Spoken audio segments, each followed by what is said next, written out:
Mirpur Sherebangla national cricket স্টেডিয়ামে suit coat tie পরা কতজন নারী ক্রিকেটার, মাঝে বিসিবি সভাপতি ফারুক আহমেদ, সঙ্গে আছেন বিসিবি নারী উইংয়ের প্রধান হাবিবুল বাশার সুমন।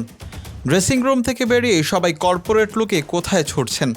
নাজমুল শান্ত সাকিবদের এমন লুকে পাওয়া গেলেও নারী ক্রিকেটারদের দেখা যায় না এমন ছবিতে।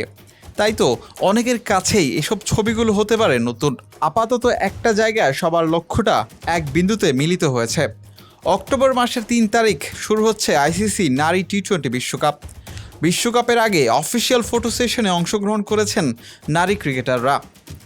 বাইল্যাটারাল সিরিজে প্রতিদ্বন্দ্বিতা করতে পারলেও বিশ্বকাপে জয় থাকে অধরা।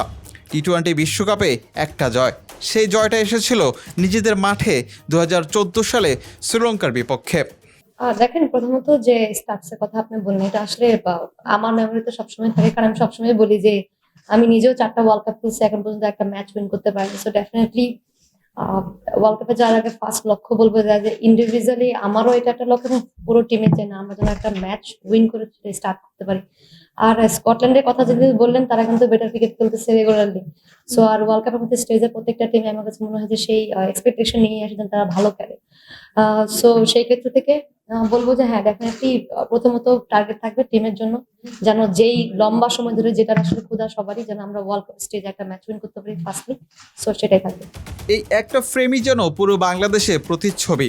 ছবিতে নিগার সুলতানা জ্যোতির দলের ১৫ জন সদস্য। নাহিদা আক্তার, জাহানারা আলমদের এই ছবির মতো বিশ্বমঞ্চে হাসবে তো বাংলাদেশ। সালাম দিয়ে ফটোশুট শেষ করা অধিনায়ক জ্যোতি দেখাচ্ছেন নতুন আশা। প্রথমে তো স্পেশাল দেখেন, প্রথম ম্যাচ উইন করতে চাই, এটা হচ্ছে সব থেকে স্পেশাল আমার কাছে। এটা আমার জন্য এবং পুরো টিমের জন্য একটা বড় একটা অ্যাচিভমেন্ট হবে।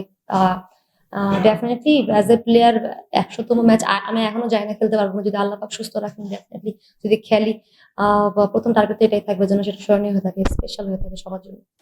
নিজেদের মাঠেই বিশ্বকাপ খেলতে পারত নাহিদা রাবেয়ারা, কিন্তু রাজনৈতিক বৈরিতার কারণে আরব আমিরাতে খেলতে হবে বাংলাদেশকে। কন্ডিশন চ্যালেঞ্জিং হলেও বেশ আশাবাদী বাংলাদেশ। বিলাল হোসেন শিমুল, বিটি আর্কাইভ।